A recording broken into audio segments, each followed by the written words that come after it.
I don't know why I do it. I just have to do it. Yeah. And luckily it comes out good. Yes, it's beautiful. It's Thank stunning. you. Thank you. Yeah. It's, you know, David once told me, he said, sometimes when you're creating, you have an idea of what you want to do, but in the middle of it, the art and the creative spirit may tell you different, and you follow it. As an artist, you follow it. Do you remember when we had this conversation? Yeah, I do. And that as an artist, sometimes you just need to create. And you don't really know why, but you just know that you feel better when you do. I think that's beautiful.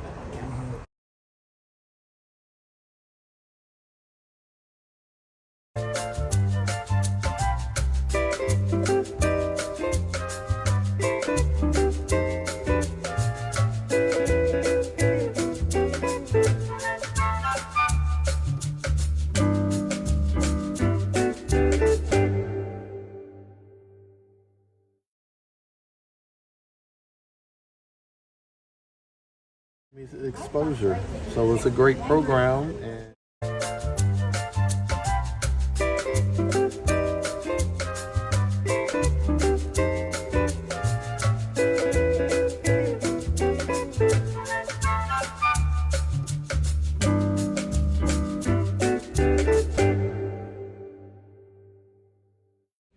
Okay, well, I was like, the show must.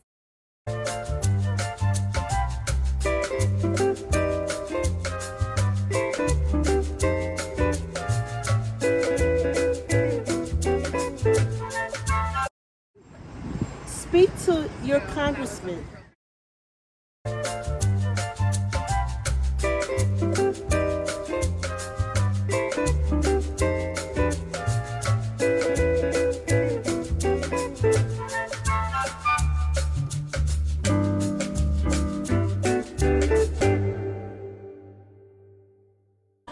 Hi, I'm here with VetArt.org, and I would love to hear the story about the butterflies, and give us your name and then share your story.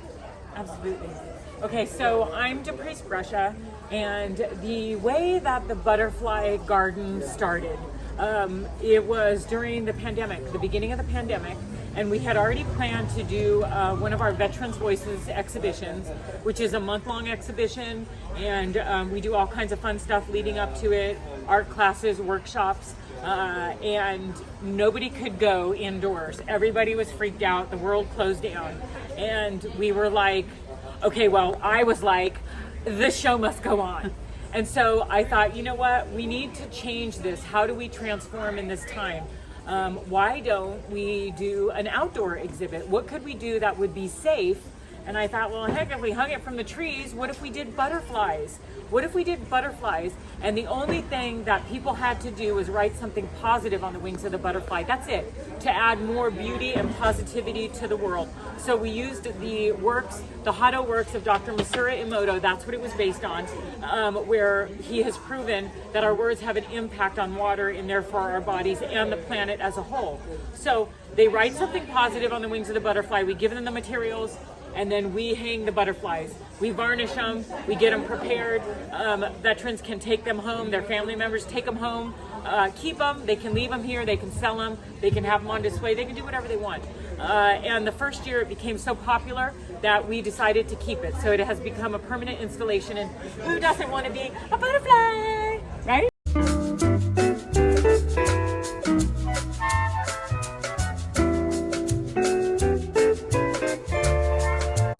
Hello, my name is Carlotta Santa Cruz, and we are at the Deprise Brescia Art Gallery in Paso Robles, California. We are working with the Veterans Pop-Up Arts Cafe today. It's our pleasure to host over 15 veterans who have used art as a therapy means and express themselves, and we're just delighted that they're here. We're here with the Veterans Art Cafe, and I want to make sure we highlight the work of Richard Bloomquist and his book, The Flaming Arrow. Richard was a pilot in World War II, and his job with his crew was to publish this book, which he finally did at the age of 104. Here in Paso Robles, Richard Bloomquist met young Hart, And Hart was a 7-year-old boy in Dresden, Germany during the war. The pilot's wife needed health care. The young German boy's daughter was a caregiver. She introduced the two men. They became the best of friends. They met every Tuesday for 7 years, and they started the Paso Robles Peace Community. They became the best of friends, Richard and young Hart, here in Paso Robles, California. Richard was able to complete the book in March 1st of 2022, and 2 weeks later he was gone. He went to rest. He told his family good night. We are very pleased that we've had the opportunity to know both of them, and they started the Paso Robles Peace Community. His book, which is on Amazon, is the proceeds go to the Peace Community. Now let's introduce Stan Hawkins. He's a wonderful artist, and he is an accomplished, well, he's a veteran. And he served this country, and after that, he began to study art as a means to be able to express himself. And some of these beautiful carvings that he does is just amazing, along with his ability to paint and represent the emotions. You see that in much of his work. Stan expresses himself in many different mediums. As I said, his ability to paint is just marvelous. This piece was done for a particular show that we did with Veterans Voices, and he expresses many different aspects of the world today. I think you can recognize the 4 horsemen of the apocalypse here.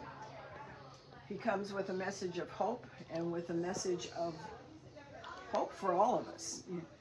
Stan Hawkins, he's an awesome artist. He is a veteran, and it's just a genuinely authentic person.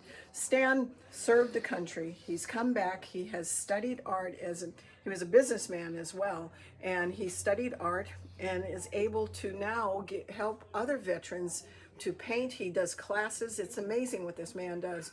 But his work, the 4 horsemen of the apocalypse, really shows you the talent he's been able to give attention to, and he inspires other people to be able to put their ideas on the canvas and to paint, which is a fabulous release for individuals.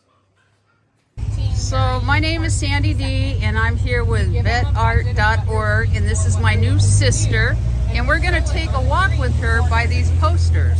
Every screen, every movie. The veteran Throughout the day. ecosystem. Okay? This truly is my ecosystem. This is a very good friend of mine named Rose, and her husband was a veteran. And I invited her to VetArt, and she said, "Oh, that place is for veterans only." I said, "Sweetheart, your husband was a veteran. You are part of my ecosystem. Besides, you're one of my best friends, so you have to come." And she has been coming and just enjoying herself, creating art. She is a powerful part of my ecosystem. Today, What is the Veterans Art Project?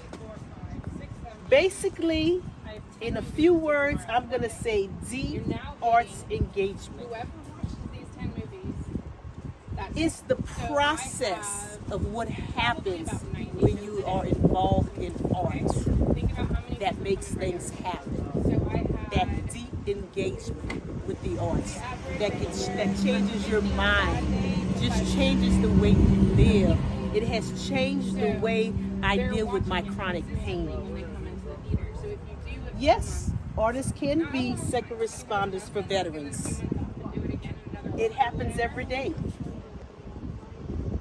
Art as a means of working through trauma, grief, loss, so much more. Art can help us in our daily basic life. Everything we do with the arts I help. mean, my thing is Building mental wealth, that's why I like it. enough saying, is that mental wealth. We talk about financial wealth, we talk about our physical wealth. Why don't we talk about mental wealth and mental growth, mental wellness? Mental wealth is what is going to catapult us to the future to live a thriving life. And the tool to do that is art. So what is your call to action? Speak to your congressman. Speak to people that you know to let them know how important art is for my mental wealth, for your mental wealth, someone you know. Instead of us reaching for drugs, instead of us reaching for isolation, reach for the art. Take what's out of your heart, process it through your mind, whether it's with singing, whether it's with a paintbrush, and start advocating. Let that be your call to action.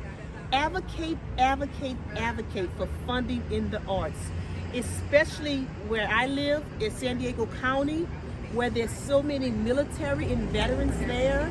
We're a large population. I would love to see more funding for art programs for veterans to be able to continue to live a thriving life. I am pre-9/11, and that's a new category that we have. So what happens as I go further along in my life? I have my art book that will continue to drive me to the future. Call to action, get involved, get involved. Hello, my name is Ivan Sam. I am a U.S. Navy veteran. I have served 2 tours during the Gulf War, and I reside in San Diego, California with my family and my children.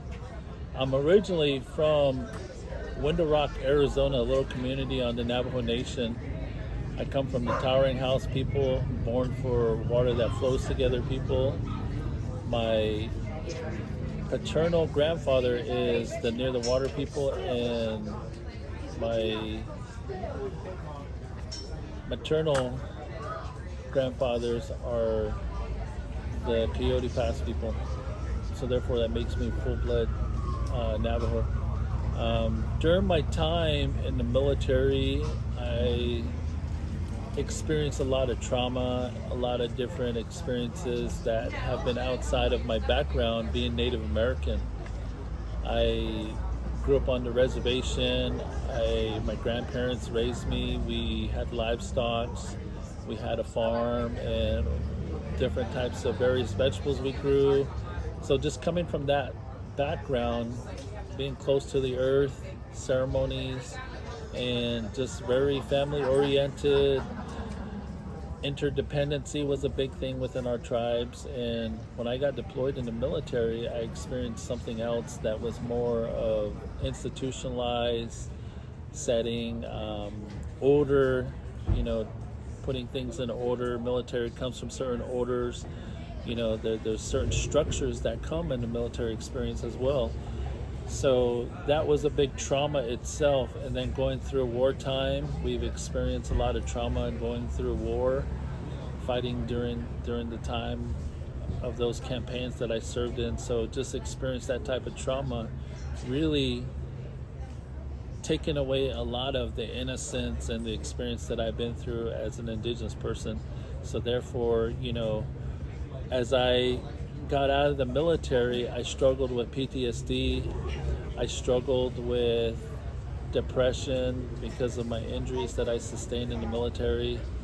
A lot of my counseling sessions were reciprocal. It was always consistent, always opening up the wound and talking about the stories that I've been through, the trauma, rehashing the issues. So I felt like that type of therapy wasn't really for me. I felt like I needed to go back to my own home place, which is from my own hometown with my grandparents, going through ceremony, going through healing. Through that process, I was able to, dig more deep into my spiritual background with colors and different art, different prisms that I've seen through ceremonial process. So a lot of these pieces share a story of what I've been through. Some of these different designs are obstacles and different patterns that I've endured. So therefore, the colors show itself. Colors that are displayed here are different types of prisms and patterns and designs that I've endured during the times I've been through ceremony or just a lot of meditation, a lot of different things going on in my life. A lot of them relate back to the natural law, seeing the horizons during the dusk or the dawns, the early morning dawn. It has all different types of colors, the fire colors from the fires, and just experiencing different things that I've been through in my life that has really, you know, given a testimony for myself. So putting these pieces of art together, they all share a story, but at the same time, it's also a form of healing for myself. Some of these colors also reveal the dusk or dawn setting, the early morning dawn. When you look at the horizon, you see a lot of these different colors displayed out in the sky. You know, the sky itself, it shows different types of prisms of different colors. So, you know, that's where a lot of these patterns come into play as well, through the natural law or the natural world. And putting this in ceremonial setting, it's also a place of comfort, a place of peace, a place of having a good mindset and bringing balance back into my life, and to have hope to move forward and heal and say, you know, this is my story, this is what I would like to share, my testimony I want to share with other people. I would like people to have their own healing process. So a lot of time doing a lot of this advocacy work, it brings hope to me, and it brings a lot of healing to other people to hear my story. Maybe they got their own stories to share. Maybe they have their own experiences that are similar to mine. Maybe some of them experience that healing process looking at the natural law too, the natural world, seeing different colors, or even the landscape, or going out hiking, or going on their own adventurous healing process. You know, that's medicine for myself. So this is what I do as an art, is to create ceremonial art and to share my testimony of where it comes from. Thank you. Hello, my name's Larry Lazuski. I'm here from the West Los Angeles Medical Center, and I'd like to thank the organizers of this wonderful art event, as well as the veterans here. Thank you so very much for your service. I think it's important to be here today to tell you about the new benefit rollout we had coming out last November of 2022. It is the largest VA benefit rollout in some time, and I think it's very important you veterans know about this and apply for this new exciting claim. It's important for you, your percentage claims, and your family and survivors as well. There's a lot of great benefits to be gained from this. It's called the PACT Act. Again, it was rolled out last November of 2022. It expands the benefits you have in several ways. It expands the time period, as well as the geographical location that you served in, where you can actually claim your toxic exposure. I would like you to please initially make a toxic exposure screening with your primary care provider. Very easy to do. Call your primary care provider and make that appointment for your toxic exposure screening. In addition to that, please submit a claim form. It is the PACT Act at va.gov. If you Google that or any type of search engine, I'm sure you'll find that. va.pactact.gov. Please make sure it has the .gov. There's a lot of nefarious organizations out there that we don't want you to be a victim of. So please make sure it has the .gov. Super important. Outside of that, again, I want to thank you on behalf of VA, its leadership, and the Greater Los Angeles Veterans Medical Center. Thank you so much for being here. Honor and a pleasure to see all this beautiful artwork. Thank you again. If you need to reach anyone here at the VA for any type of issues, please dial the Patient Advocate Office, area code 310-478-3711, and that is extension 53068. Thank you again for your time, and thank you for your service.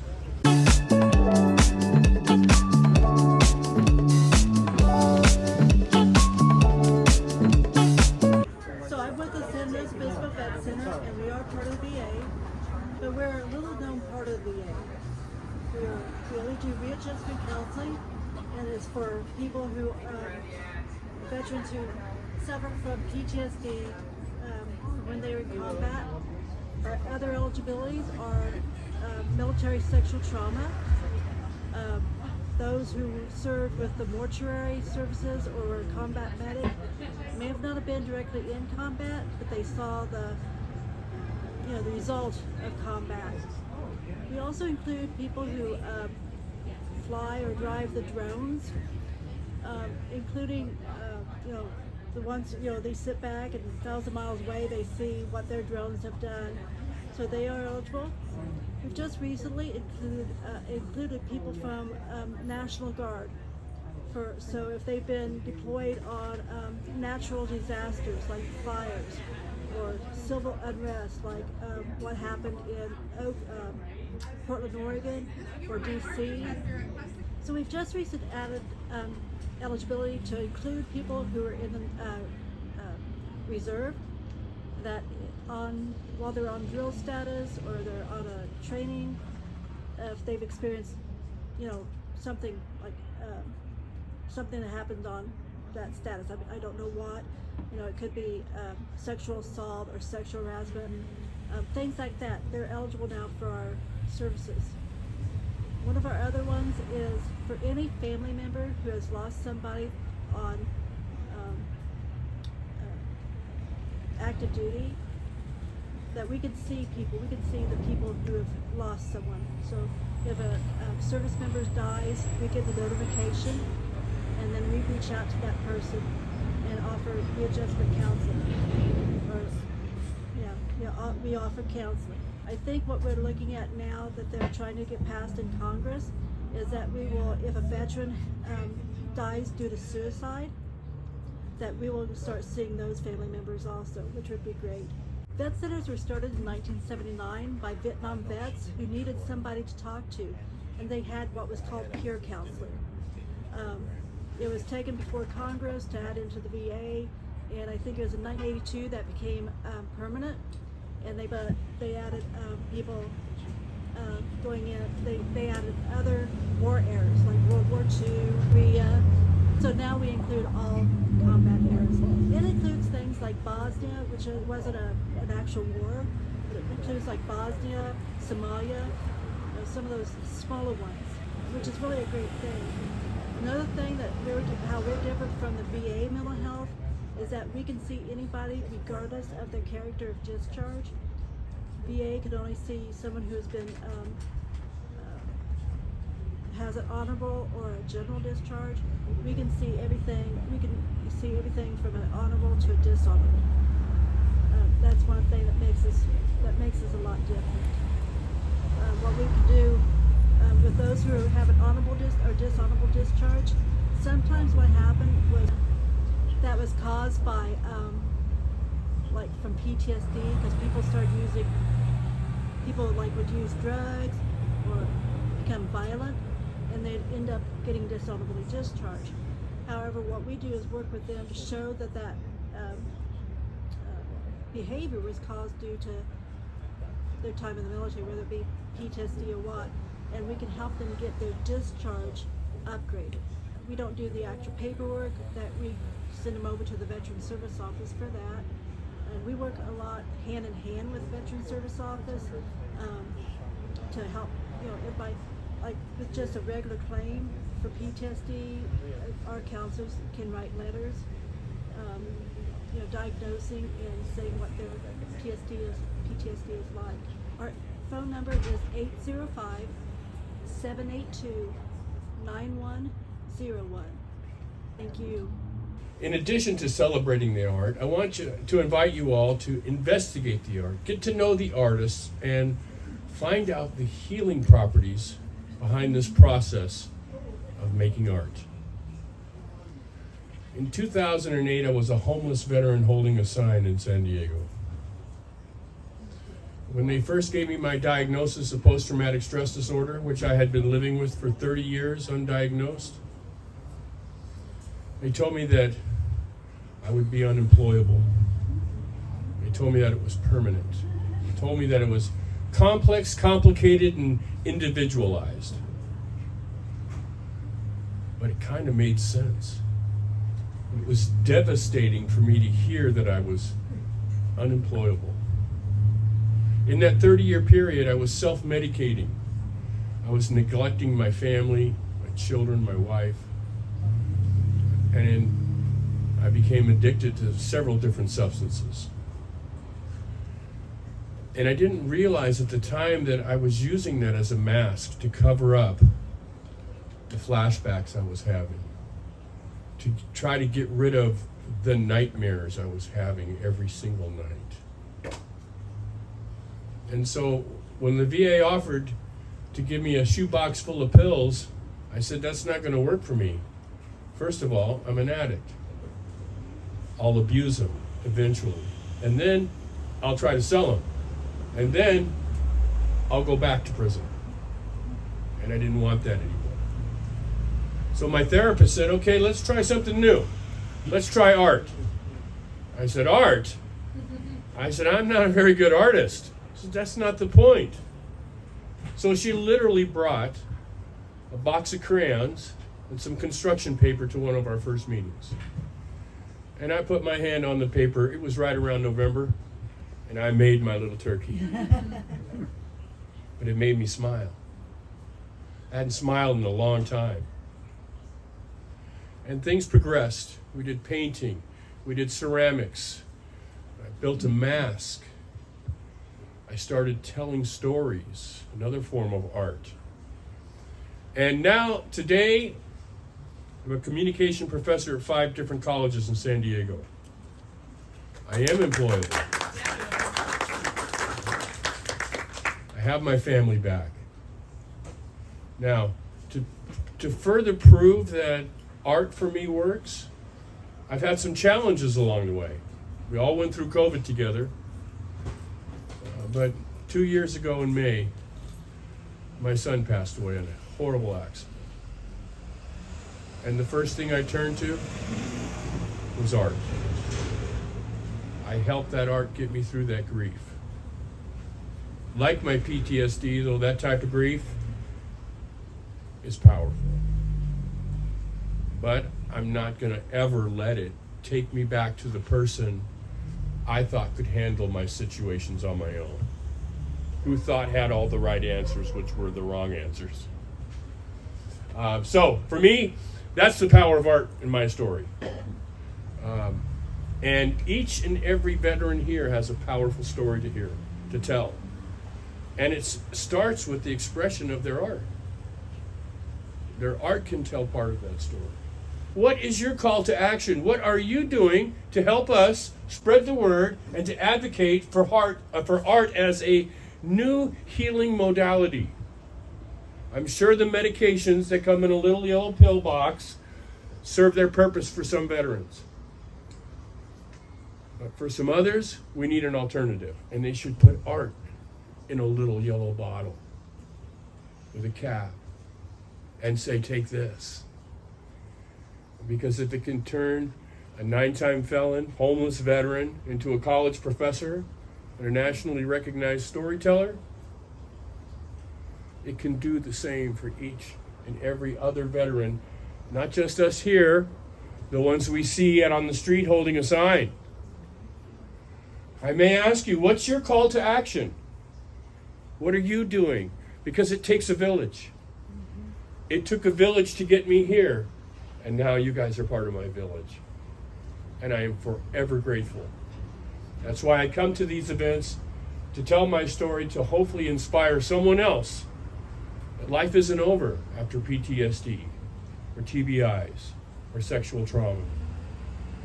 It can continue. All right?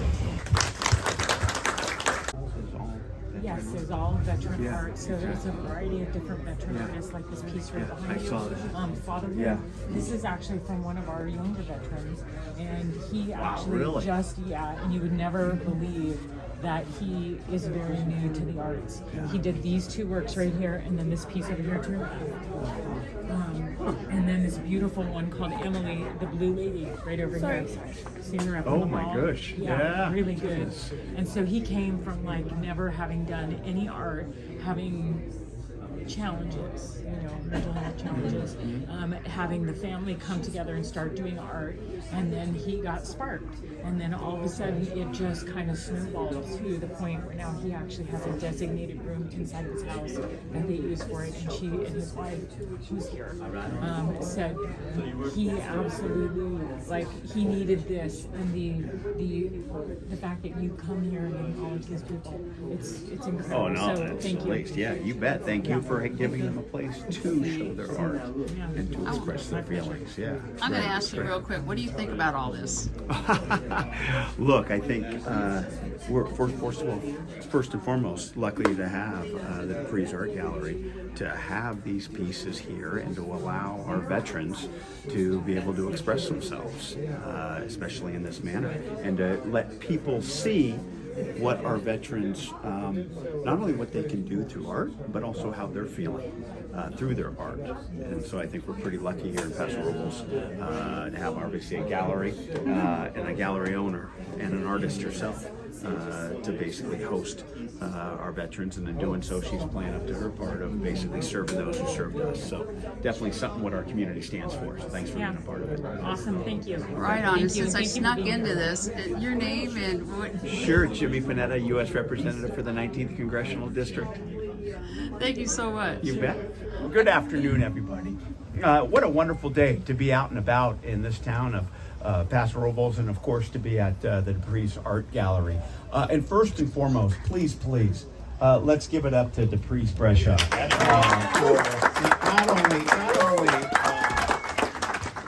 for not only her amazing artwork that we're seeing, but to have a gallery like this in which she's so generous to allow others to have their artwork shown, and especially as we know, and most of us are here today, to appreciate our veterans, to appreciate what our veterans have done through this artwork. Look, I think, as we know, there are, in the United States Congress, look, I get it. You turn on the TV, you see a lot of people on the left, a lot of people on the right fighting, and yes, that does happen. But I can tell you that the one issue that Democrats and Republicans come together, the Senate and the U.S. House of Representatives come together, is in supporting our veterans. And in my limited time in Congress, I can tell you that is the area in which we make sure to not just come to the table, but to talk and to get things done. Be it for health care, be it for mental health, be it for suicide prevention. And then we just passed last year the PACT Act, basically making sure that those veterans who are exposed to toxic fumes when they were deployed get the services from the VA that they deserve. But that's also that's at the federal level.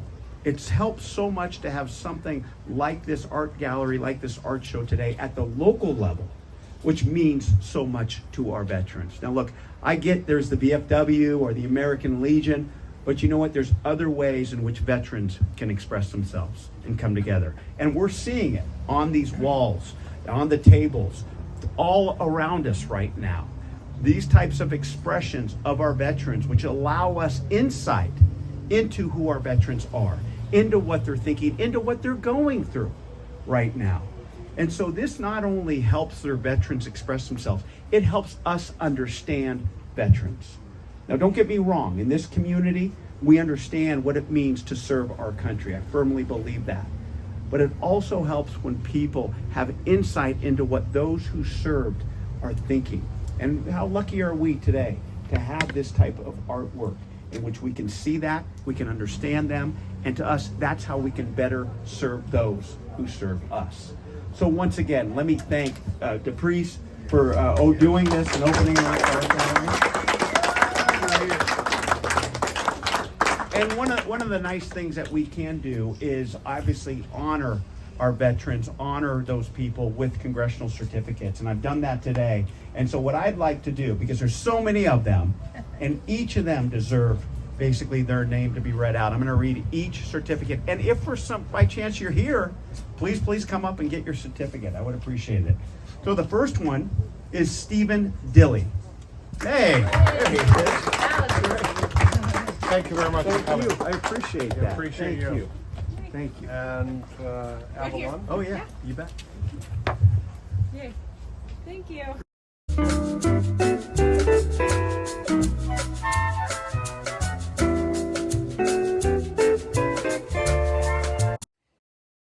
Good afternoon. My name is Tonya Sevis, and I'm a United States Air Force disabled veteran.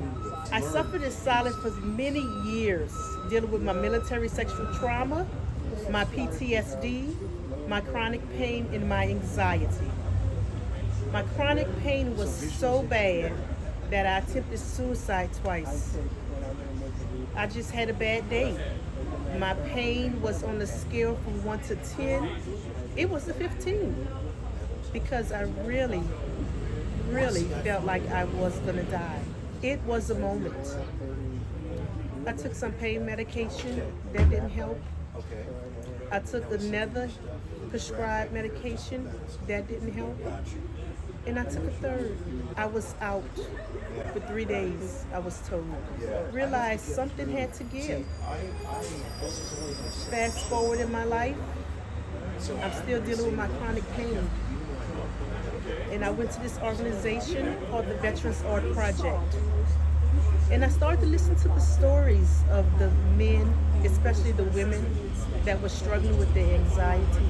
Got involved with the Veterans Art Project. Steve, being the wonderful person he is, he says, okay, why don't you start it? So I started doing my research, I did my homework, and I said, Steve, I'm ready to be the advocate for the Veterans Art Project. And it was that simple. Okay, you were probably wondering, what does an advocate do? Well, I will tell you what I do. First, let me tell you what I did a week ago. Me and a few other people from the Veterans Art Project went up to Sacramento, and we went to the Capitol, and we talked to representatives about what we need in the art industry. There's funding that needs to be done. There are organizations that need to understand that yes, we are veterans, but we need more than just the care that we get at the VA. We need art. Why art? Because art is that new modality to mental wellness, to our mental wealth, besides prescription drugs. Art therapy is great. Any type of therapy is great. But normally the therapy may last through sessions, 8 to 12 weeks. Art would catapult us into the future. The new tool we have right in our hands is called art. And we just need funding. We need philanthropists. We need organizations. We need grantors to be able to continue to supply us with great things that we already have in our hands. Our hands is the tools that we use the art with.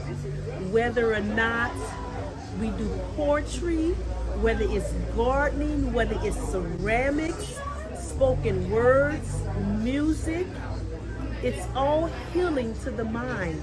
We take what we have in our heart and we process it through our brain, through some form of art, and it gives us a thriving lifestyle. We don't just exist when we create art, we thrive, we live, we become part of the community, we gain back our ecosystem.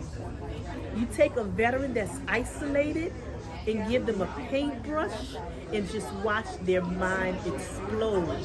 So that's why I would continue to advocate for art as the new modality to mental wealth. And I don't just say mental health, I say mental wealth. We talk about financial wealth, we talk about physical wealth, we don't talk about mental wealth. We all thrive off of good mental wealth. Please, please, please keep the funding open. And what you can do for us, you advocate to your congressmen, to your local representatives, and let them know how much funding is needed for the arts. Hey, so what are we getting ready to do? We're getting ready to have a drum circle. It's a great form of therapy, making music. Kylie from Resounding Joy will be here to guide us through this process. It's a lot of fun. It's usually the highlight of my day. Right on, can't wait to join. Outstanding.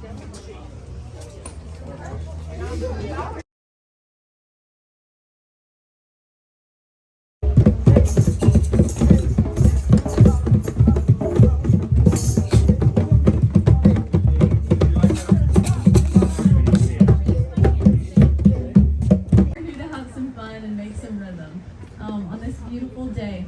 So if you're wearing rings, I recommend you take them off because they might get bent. If you're playing with your hands, if you have mallets, you might be just fine. If you need to take any breaks to stretch your hands or grab some mallets, that can help. But we're gonna get started. I'm not gonna really be using this mic.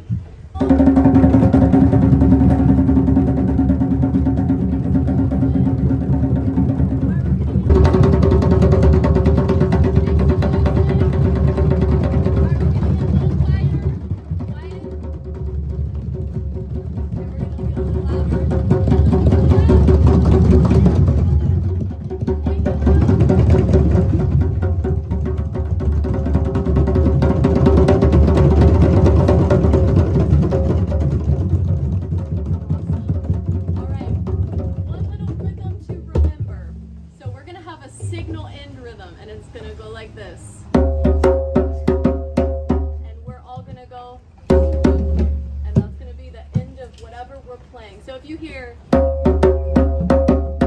say, do, and then we'll be done. So let's practice. I will say,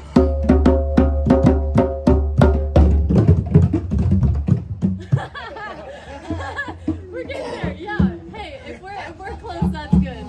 So if you would all just join with me in doing this heartbeat rhythm on your chest, just with 1, 2, 3, 4, and 1, 2, 3, 4. Beautiful. All right, let's move that to the drum. Here we go. 2, 3, 4, and 1, 2, 3, 4. 2, 3, 4.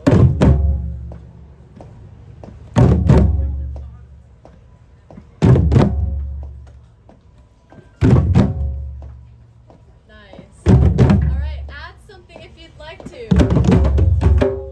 Whatever you'd like. 3, 4, and 1.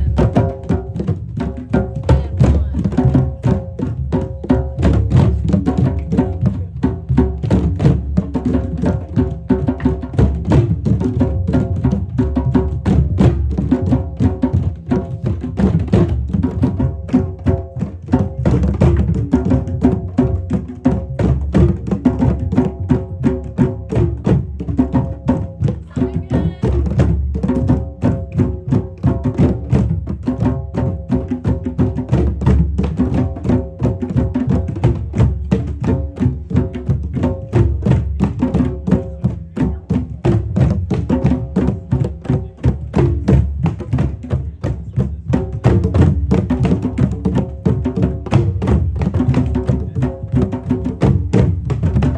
All right, let's try this out. Okay, that was close. Yeah. So we're gonna end on that heartbeat. Da, da, da, da, da, da, da, heartbeat. Yeah. Cool. All right, so we're gonna try something out all together. We're gonna do some call and response with drums. So drumming, you know, there are so many cultures that have drummed for thousands of years as rituals or ceremonies, celebrations of life. It's ingrained to so many cultures around the world. And call and response is used in a lot of those cultures. So I will play and then you will play. So copy this. And yeah.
Sandy D, and I'm here with VetArt.org, and this is my new sister, and we're going to take a walk with her by these posters.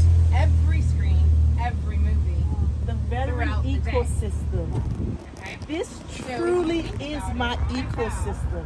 This is a very good friend of mine named Rose, and her husband was a veteran. And I invited her to VetArt, and she said, "Oh, that place is for veterans only." I said, "Sweetheart, your husband was a veteran. You are part of my ecosystem. Besides, you're one of my best friends, so you have to come." And she has been coming and just enjoying herself, creating art. She is a powerful part of my ecosystem. Today, What is the Veterans Art Project? Basically, in a few words, I'm going to say deep arts engagement. whoever watches these 10 movies, that's It's the process of what happens when you are involved in art that makes things happen. That deep engagement with the arts that changes your mind, just changes the way you live. It has changed the way I deal with my chronic pain. Yes, artists can be second responders for veterans. It happens every day. Art as a means of working through trauma, grief, loss, so much more. Art can help us in our daily basic life. Everything we do with the arts helps. my thing is Building mental wealth. Enough said is that mental wealth. We talk about financial wealth. We talk about our physical wealth. Why don't we talk about mental wealth and mental growth, mental wellness? Mental wealth is what is going to catapult us to the future to live a thriving life. And the tool to do that is art. So what is your call to action? Speak to your congressman. Speak to people that you know to let them know how important art is for my mental wealth, for your mental wealth, someone you know. Instead of us reaching for drugs, instead of us reaching for isolation, reach for the art. Take what's out of your heart, process it through your mind, whether it's with singing, whether it's with a paintbrush, and start advocating. Let that be your call to action. Advocate, advocate, advocate for funding in the arts, especially where I live in San Diego County, where there's so many military and veterans there. We're a large population. I would love to see more funding for art programs and for veterans to be able to continue to live a thriving life. I am pre-9/11, and that's a new category that we have. So what happens as I go further along in my life? I have my art group that will continue to drive me to the future. Call to action, get involved, get involved.